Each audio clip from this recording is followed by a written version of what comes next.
অতি জরুরি সংস্কারগুলো সাধন করে বর্তমান সরকার একটা সুষ্ঠু নির্বাচন দিয়ে তারা যার যার জায়গায় চলে যায়।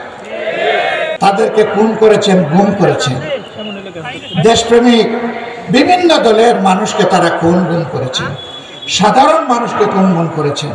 শেষ পর্যন্ত আমাদের যুবক যুবতী কলিজার টুকরা সন্তানদেরকে হাতুড়ি বাহিনী পাঠিয়ে গুলি চালিয়ে তারা খুন করেছে।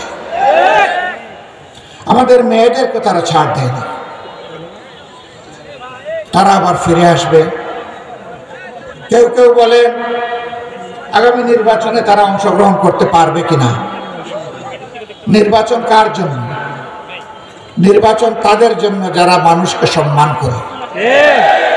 নির্বাচন তাদের জন্য যারা দেশবাসীকে ভালোবাসে।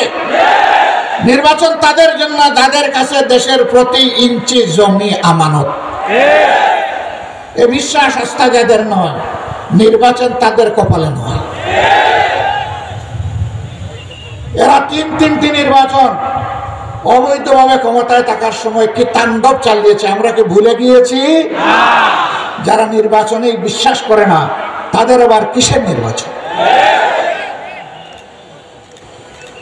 আগামীতে আমরা চাই জরুরি, অতি জরুরি সংস্কারগুলো সাধন করে বর্তমান সরকার একটা সুষ্ঠু নির্বাচন দিয়ে তারা যার যার জায়গায় চলে যায়।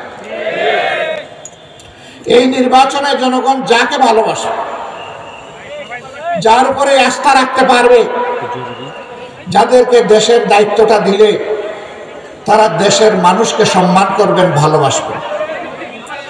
দেশের মানুষের আমানত শ্বশুর বাড়ির নিয়ামত মনে করবেন না। প্রতিটি আমানতের পাই পাই হিসাব রাখবেন।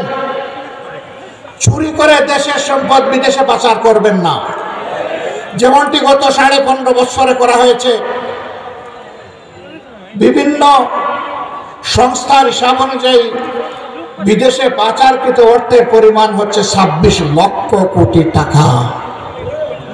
বাংলাদেশের বার্ষিক বাজেটের 5 গুণ। এই টাকা কারা চুরি করেছে? যারা ক্ষমতায় আসার পরে সবাইকে চোর বলতো।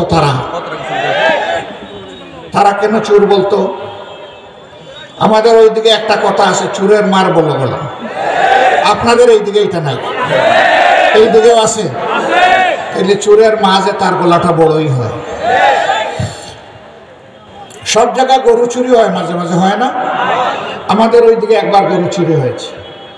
মালিক খবর পেয়েছে যে নির্দিষ্ট একটা গ্রামের চোররা তার গরু চুরি করে নিয়েছে। ভদ্রলোক অন্যের জমি চাষ করে খান, গরিব মানুষ, কষ্টে সৃষ্টে 2-4টা গরু পুষেন।